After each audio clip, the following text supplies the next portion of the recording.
நண்பர்கள் அனைவருக்கும் வணக்கம். இது உங்கள் பொன்வேல் பாண்டியன் நடப்பு நிகழ்வுகள் ஆசிரியர். இன்றைய வகுப்பில் நம்ம பார்க்க போகிற பகுதி என்ன அப்படின்னு சொல்லி பார்த்தீங்கன்னா, அக்டோபர் மாதம் 16 மற்றும் 17ஆம் தேதிக்குரிய தினசரி நடப்பு நிகழ்வுகளின் தொகுப்பு. சரியா? இன்றைய தினத்திற்கான முதலாவது பாயிண்ட் என்னன்னு சொல்லி பாருங்க. ஃபர்ஸ்ட் பார்க்க போகிற பாயிண்ட் என்னன்னு பார்த்தீங்கன்னா, ஐநா மனித உரிமை கவுன்சிலிற்கு இந்தியா தேர்வு செய்யப்பட்டுள்ளது. சரியா? யுனைடெட் நேஷன் ஹியூமன் ரைட்ஸ் கவுன்சில்னு சொல்லுவாங்க இல்லையா, அந்த அமைப்பிற்கு இந்தியா சமீபத்தில் தேர்ந்தெடுக்கப்பட்டுள்ளது. பாருங்க, ஐநா மனித உரிமைகள் கவுன்சிலில் 2022 முதல் 24ஆம் ஆண்டுகளுக்கான உறுப்பினர் பதவிக்கு இந்தியா மீண்டும் தேர்வு செய்யப்பட்டுள்ளது. அப்போ இதுக்கு முன்னாடி இந்தியா இந்த அமைப்பில் இந்தியா உறுப்பினராக தேர்வு செய்யப்பட்டுள்ளது. சமீபத்தில் 6வது முறையாக தேர்வு செய்யப்பட்டுள்ளது. பாருங்க, அதில் செகண்ட் பாயிண்ட் பாருங்க. 2022 முதல் 24ஆம் ஆண்டு வரை நீடிக்கவிருக்கும் இந்த பொறுப்பிற்கு 18 புதிய உறுப்பினர்களை தேர்ந்தெடுப்பதற்கான வாக்கெடுப்பு நடைபெற்றது.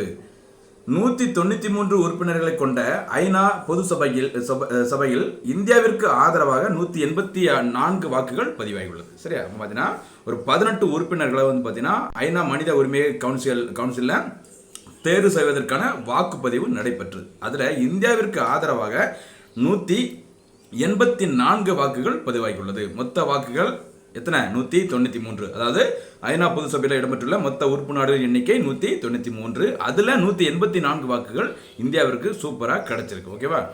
இதன் மூலம் இந்தியா இந்த அமைப்பிற்கு 6வது முறையாக தேர்ந்தெடுக்கப்பட்டுள்ளது. 6வது முறையாக. இதே மாதிரி UNSC United nation security council ஐநா பாதுகாப்பு சபையில் இந்தியா 8வது முறையாக தேர்ந்தெடுக்கப்பட்டுள்ளது. இந்த மனித உரிமைகள் கவுன்சிலில் இந்தியா 6வது முறையாக தேர்ந்தெடுக்கப்பட்டுள்ளது. கவனமாக இருந்துக்கோங்க. செகண்ட் பாயிண்ட் இன்றைய தினத்திற்கானது ரொம்ப முக்கியமான ஒரு பாதுகாப்புத்துறை சம்பந்தப்பட்ட பாயிண்ட் என்னன்னு பார்த்தீங்கன்னா, மத்திய அரசின் புதிய 7 இராணுவ தளவாட உற்பத்தி நிறுவனங்கள். ஓகேவா? சுயசார்பு திட்டம்னா நமக்கு தேவையான எல்லாவற்றையும் பார்த்தீங்கன்னா நம்மளே தயாரிச்சுக்கணும் அப்படிங்கிறதுக்காக ஆத்ம நிர்பார் பாரத் திட்டம் அல்லது சுயசார்பு பாரத் திட்டம் அப்படிங்கிறத மத்திய அரசு அறிவிச்சாங்க. அந்த சுயசார்பு திட்டத்தின் கீழ் உள்நாட்டிலேயே இராணுவ தளவாடங்களை உற்பத்தி செய்யும் நோக்கில் புதிதாக 7 இராணுவ தளவாட உற்பத்தி நிறுவனங்களை மத்திய அரசு உருவாக்கியுள்ளது. இவற்றை அக்டோபர் 15 அன்று பிரதமர் மோடி நாட்டிற்கு அர்ப்பணித்துள்ளார். இப்போ அக்டோபர் 15 புதிதாக உருவாக்கப்பட்டுள்ள 7 இராணுவ தளவாட உற்பத்தி நிறுவனங்களை பிரதமர் மோடி நாட்டிற்கு அர்ப்பணித்தார். அது எதெல்லாம், அந்த நிறுவனங்கள் எதெல்லாம் எங்க இருக்கு அப்படிங்கிறத கொஞ்சம் லைட்டா பார்த்துட்டு போயிடலாம். சரியா? பாருங்க, first advanced weapons and equipment India limited, AWE அப்படின்னு சொல்லுவாங்க. அது அமைந்துள்ள இடம் கான்பூர். இந்த கான்பூரை நோட் பண்ணி வச்சுக்கோங்க. கான்பூர்ல அந்த இராணுவ தளவாட உற்பத்தி நிறுவனங்கள் 3 அமைக்கப்பட்டுள்ளது. ஒன்று AWE. அடுத்து பாருங்க, ஆர்மர்ட் வெஹிக்கிள்ஸ் நிகாம் லிமிடெட், அவனி அப்படின்னு சொல்றாங்க. அமைந்துள்ள இடம் நம்மளுடைய சென்னை.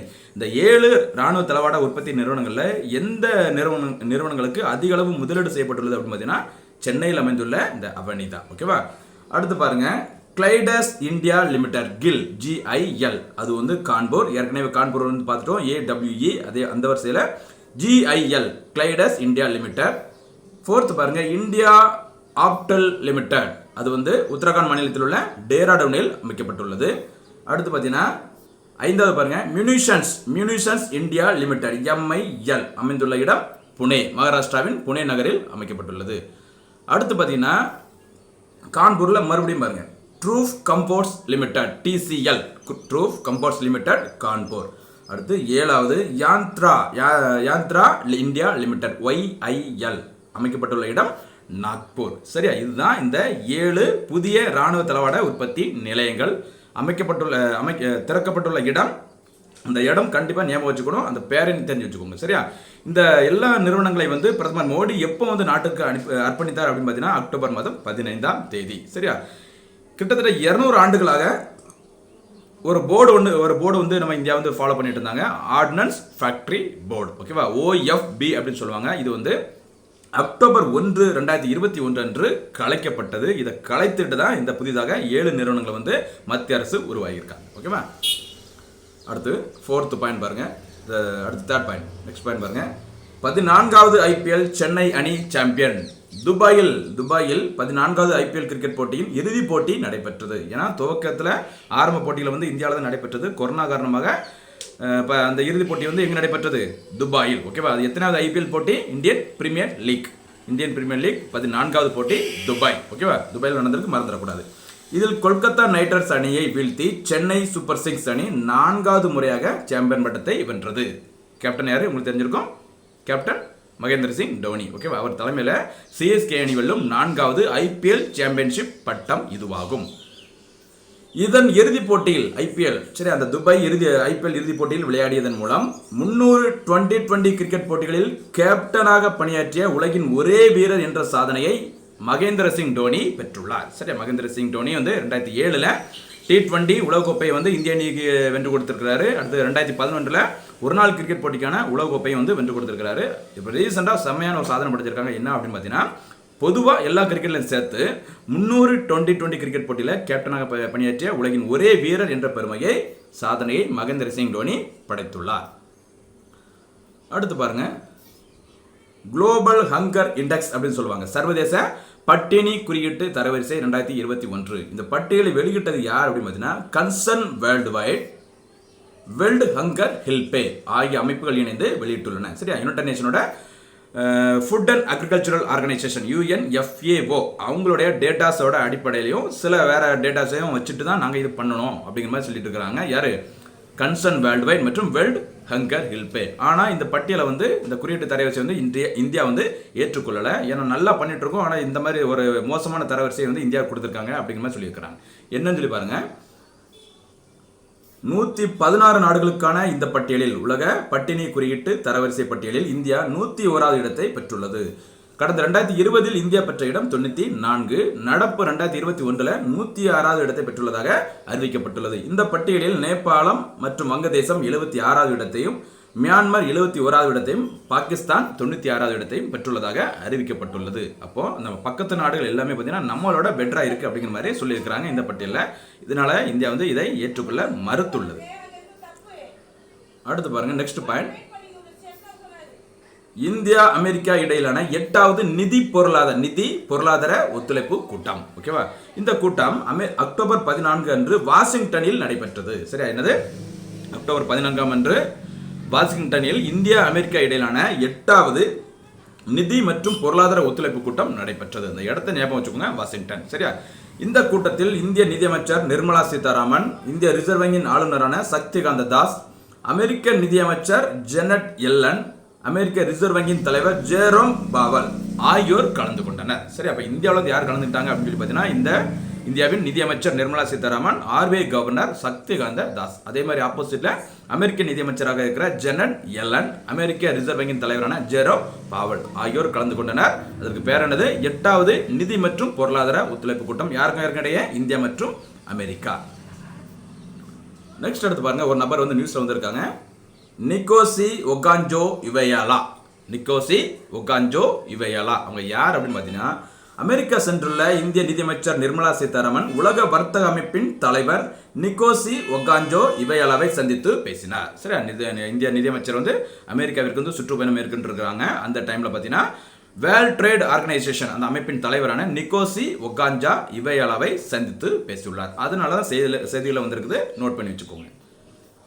அடுத்து பாருங்க, நெக்ஸ்ட் பாருங்க, இந்தியா ரஷ்யா சம்பந்தப்பட்ட ஒரு நியூஸ். இந்தியா ரஷ்யா இடையே எஃகு மற்றும் நிலக்கரி துறை தொடர்பான ஒப்பந்தம் கையெழுத்தாகியுள்ளது. இந்தியா ரஷ்யா இடையே எஃகு தயாரிப்பு மற்றும் நிலக்கரி துறையில் ஆராய்ச்சி மற்றும் மேம்பாட்டில் ஒத்துழைப்பு தொடர்பான புரிந்துணர்வு ஒப்பந்தம் கையெழுத்தாகியுள்ளது. எந்த டிபார்ட்மெண்ட்ல, எஃகு மற்றும் நிலக்கரி துறையில ஒரு MOU புரிந்துணர்வு ஒப்பந்தம் கையெழுத்தாயிருக்கு. யாருக்கும், இந்தியா மற்றும் ரஷ்யா. இந்த ஒப்பந்தம் யாருக்கு கையெழுத்தானது அப்படின்னு சொல்லி பார்த்தீங்கன்னா, மாஸ்கோ சென்றுள்ள மத்திய இந்திய எஃகுத்துறை அமைச்சர் ராம்சந்திர பிரசாத் சிங், சரியா, ராம்சந்திர பிரசாத் சிங் மற்றும் ரஷ்ய எரிசக்தி துறை அமைச்சர் நிக்கோலாய் கல்கினோ ஆகியோரிடையே இந்த ஒப்பந்தம் கையெழுத்தாகி உள்ளது. ஓகேவா, இதில் மறக்க கூடாத நபர் யாருன்னு பார்த்தீங்கன்னா, மத்திய எஃகுத்துறை அமைச்சர் ராம்சந்திர பிரசாத் சிங், மறந்துடாதீங்க. நெக்ஸ்ட் அடுத்து பார்த்தீங்கன்னா, உலக வங்கி மற்றும் IMF ஆண்டு கூட்டம். ஓகேவா? உலக வங்கி IMF ரெண்டுமே இன்டர்நேஷனல் மானிட்டரி ஃபண்ட், சர்வதேச நிதியம். சரியா? சர்வதேச பன்னாட்டு நிதியம் அப்படின்னு சொல்லுவாங்க இல்லையா? IMF இன்டர்நேஷனல் மானிட்டரி ஃபண்ட் மற்றும் வேர்ல்டு பேங்க் உலக வங்கி ரெண்டத்தோட ஹெட் குவார்ட்டர்ஸ் எங்கே இருக்கு அப்படின்னு பார்த்தீங்கன்னா வாஷிங்டன்ல இருக்கு. ஓகேவா? அந்த வாஷிங்டன்ல தான் பார்த்தீங்கன்னா உலக வங்கி மற்றும் சர்வதேச நிதியத்தின் ஆண்டு கூட்டம் வாஷிங்டனில் நடைபெற்றது. இதில் இந்தியாவின் சார்பில் கலந்து கொண்டு உரையாற்றியவர் யார் அப்படின்னு பார்த்தீங்கன்னா சக்திகாந்த தாஸ். சக்திகாந்த தாஸ் யார் அப்படிங்கிறது உங்களுக்கு ஆல்ரெடி சொல்லிட்டேன். யார் அவங்க? இந்திய ரிசர்வ் வங்கியின் ஆளுநர். அடுத்து பார்த்தீங்கன்னா இன்னொரு நபர் வந்து ரீசெண்டாக நியூஸில் வந்திருக்காங்க. யார் அப்படின்னு பார்த்தீங்கன்னா ஓய்வு பெற்ற நீதிபதி சிவக்குமார். அவங்க யார் அப்படின்னு பாருங்க. ரீசெண்டாக வந்து ஒரு இதில் வந்து நியமனம் பண்ணியிருக்கிறாங்க இந்த நீதிபதி சிவக்குமார் அவர்களை. தமிழ்நாடு ஆதி திராவிடர் மற்றும் பழங்குடியினர் நல ஆணையத்தின் தலைவராக சென்னை உயர்நீதிமன்றத்தின் ஓய்வு பெற்ற நீதிபதி சிவக்குமார் நியமிக்கப்பட்டுள்ளதாக தமிழக முதல்வர் மு க ஸ்டாலின் அறிவித்துள்ளார். அப்போ ரீசெண்டா சிவக்குமார் நீதிபதி சிவக்குமார் வந்து நியூஸ்ல வந்திருக்காங்க. அவங்க யார் அப்படின்னு பார்த்தீங்கன்னா தமிழ்நாடு ஆதி திராவிடர் மற்றும் பழங்குடியினர் நல ஆணையத்தின் புதிய தலைவர். மறந்துடக்கூடாது. சரியா? சிறுபான்மையினர் ஆணையத்தின் தலைவர் தமிழக சிறுபான்மையினர் ஆணையத்தின் புதிய தலைவர் வந்து பீட்டர் அல்போன்ஸ். இங்க பார்த்துட்டு இருக்குது ஆதி திராவிடர் மற்றும் பழங்குடியினர் நிலையத்தின் புதிய தலைவர் சிவக்குமார். அடுத்து பார்க்கலாம். ஜம்மு விமானப்படை தளத்திற்கு NSG பாதுகாப்பு, நேஷனல் செக்யூரிட்டி கார்டு அப்படின்னு சொல்லுவாங்க இல்லையா? ஆளில்லா சிறிய ரக விமான தாக்குதலை எதிர்கொள்ளும் வகையில் அந்த ட்ரோன்கள் இப்போ சமீப காலமாக பார்த்தீங்கன்னா ஜம்மு காஷ்மீர் ஏரியாவில் ஒரு பெரிய பிரச்சனை ஒன்று ஓடிட்டு இருக்கு. என்னது? இந்த ட்ரோன்கள் மூலமாக நிறைய வந்து தாக்குதல்கள் வந்து தீவிரவாத அமைப்புகள் வந்து நடத்திட்டு வராங்க அப்படிங்கிற மாதிரி ஒரு பிரச்சனை போயிட்டு இருக்கு. ஓகேவா? அதை எதிர்கொள்ளும் வகையில் ஜம்மு இந்திய விமானப்படை தளத்திற்கு தேசிய பாதுகாப்பு படையின் நேஷனல் செக்யூரிட்டி கார்டு, ஓகேவா, பாதுகாப்பு படையின் பாதுகாப்பு அளிக்கப்பட்டுள்ளது என்று NSG அமைப்பின் தலைவர் MA கணபதி தெரிவித்துள்ளார். சரியா? NSGயின் தலைவர் யாரு? MA கணபதி. அவங்க ரீசெண்டா என்ன சொல்லியிருக்காங்க அப்படின்னு பார்த்தீங்கன்னா ஜம்மு இந்திய விமானப்படை தளத்திற்கு இந்திய பாதுகாப்பு படையின் பாதுகாப்பு வழங்கப்பட்டுள்ளது அப்படிங்கிற மாதிரி தெரிவிச்சிருக்காங்க. NSG வந்து இந்திரா காந்தி அவர்களுடைய படுகொலைக்கு பிறகு உருவாக்கப்பட்ட அமைப்பு ஆகும். சரியா? 1986. அடுத்து பார்த்தீங்கன்னா எரிவன் யூசப் என்பவர் நியூஸ்ல வந்திருக்காங்க. யாருன்னு பாருங்க. மியான்மர்ல பார்த்தீங்கன்னா ஆங் சான் சூகி அவங்க ஆதரவு பெற்ற கட்சி வந்து எலெக்ஷனில் வின் பண்ணாங்க. அதற்கு பிறகு அந்த ஆட்சியை வந்து கலைச்சிட்டு ராணுவம் வந்து ஆட்சியை கைப்பற்றிட்டாங்க எங்க மியான்மரில். சரியா? அந்த மாதிரி பிரச்சனை போயிட்டு இருக்கும்போது இந்த மியான்மர் பிரச்சனைக்கு தீர்வு காண்பதற்காக ஆசியான் அமைப்பு, ஏசியானா association for south east Asian nation, தென்கிழக்கு ஆசிய நாடுகளின் கூட்டமைப்பு, அந்த அமைப்பின் சிறப்பு தூதராக புருனே நாட்டின் வெளியுறவுத்துறை இணை அமைச்சரான எரிவன் யூசுப் நியமனம் செய்யப்பட்டுள்ளார். சரியா? பார்த்துக்கோங்க. அப்போ ரீசெண்டாக செய்தியில் இடம்பெற்ற எரிவன் யூசுப் யார் அப்படின்னு பார்த்தீங்கன்னா மியான்மர் பிரச்சனைக்கு தீர்வு காண்பதற்காக ஆசியான் அமைப்பு சார்பாக நியமனம் செய்யப்பட்ட ஒரு சிறப்பு தூதர் தான் எரிவன் யூசுப். அடுத்து பாருங்க. 7வது உலகக்கோப்பை 2020. சரியா? ICC இன்டர்நேஷனல் கிரிக்கெட் கவுன்சில் துபாயில் இருக்குது. ICC head quarters. ஓகேவா? அந்த ICC அமைப்பின் 7வது 2020 உலகக்கோப்பை கிரிக்கெட் போட்டி UAE மற்றும் ஓமனில் அக்டோபர் 17ஆம் தேதி தொடங்கியது. அதாவது நேற்று தொடங்கி இருக்குது. ஓகேவா? இந்தியாவில் தான் நடைபெற வேண்டிய போட்டி சில பிரச்சனை காரணமாக UAE மற்றும் ஓமனில் நடத்தப்படுவதாக அறிவிக்கப்பட்டது. எத்தனையாவது போட்டி அது? 7வது 2020 உலகக்கோப்பை கிரிக்கெட் போட்டி. முதன்முறையாக உலகக்கோப்பை 2020 கிரிக்கெட் போட்டி நடைபெற்ற ஆண்டு 2007. இடம் தென்னாப்பிரிக்கா. அதில் சாம்பியன் பட்டத்தை வென்ற அணி இந்தியா. மகேந்தர் சிங் தலைமையிலான இந்திய அணி முதலாவது உலகக்கோப்பை 2020 கிரிக்கெட் போட்டியை சாம்பியன் பட்டத்தை வென்றது. அடுத்து MS டோனி அவரை பற்றி ஒரு நியூஸ் என்னன்னு பாருங்க. MS டோனி பாருங்க. UAE மற்றும் ஓமனில் நடைபெற உள்ள ICC 2020 உலகக்கோப்பை கிரிக்கெட் போட்டியில் எத்தனையாவது? 7வது ICC 2020 உலகக்கோப்பை கிரிக்கெட் போட்டியில் கலந்து கொள்ளும் இந்திய அணியின் ஆலோசகராக முன்னாள் கேப்டன் MS டோனி நியமனம் செய்யப்பட்டுள்ளார். சரியா? BCCயோட பிரசிடென்ட் சௌரவ் கங்குலி தான் இந்த முடிவு வந்து எடுத்தாங்க அப்படிங்கிற மாதிரி நியூஸ்ல போட்டிருந்தாங்க. சரியா? BCCயோட பிரசிடென்ட் யாருன்னு பார்த்தீங்கன்னா BCCனா board of cricket control of India, இந்திய கிரிக்கெட் கட்டுப்பாட்டு வாரியத்தின் தலைவர் சௌரவ் கங்குலி, செயலாளர் ஜெய் ஷா. ஓகேவா? இப்போ பார்த்தீங்கன்னா ரீசெண்டாக MS டோனி ரிட்டையர்ட் ஆயிட்டார். இன்டர்நேஷனல் கிரிக்கெட் மேட்ச் வந்து ரிட்டையர்ட் ஆயிட்டாரு. ஆனால் எங்க UAE மற்றும் ஓமனில் நடைபெற உள்ள 7வது T20 உலகக்கோப்பை கிரிக்கெட் போட்டியில் கலந்து கொள்ளும் இந்திய அணியின் ஆலோசகராக, சரி மின்டர்னு சொல்லுவாங்க இல்லையா, ஆலோசகராக முன்னாள் இந்திய கிரிக்கெட் கேப்டன் MS டோனி நியமனம் செய்யப்பட்டுள்ளார். சரியா? ஓகே நண்பர்களே, நம்ம இதுவரைக்கும் பார்த்தது அக்டோபர் 16 மற்றும் 17ஆம் தேதிக்குரிய நடப்பு நிகழ்வுகளின் மொத்த தொகுப்பு. தொடர்ந்து வந்து நான் நேற்றுள்ள வீடியோஸ் சேர்த்து இன்றைய தினமே அடுத்த வீடியோஸ் போட்டு ட்ரை பண்ணி பார்க்குறேன். தொடர்ந்து மறக்காமல் வீடியோஸ் வந்து பார்த்துட்டு மறக்காமல் நோட்ஸ் எழுதிக்கோங்க. சரியா? நோட்ஸ் எழுதலைன்னா கண்டிப்பாக சொல்கிறேன் வந்து உங்களுக்கு பிரயோஜனமாக இருக்காது. நம்ம போடுற எஃபோர்ட்டை வந்து உங்களுக்கு கிடைக்க செய்யாது. ஓகேவா? நல்லா நோட்ஸ் எழுதிக்கோங்க. கிளியராக வந்து இந்த கேட்குற கேள்விகள் வந்து நல்லா பதில் சொல்ல ட்ரை பண்ணி பாருங்கள். மறுபடியும் சந்திக்கலாம். நன்றி, வணக்கம்.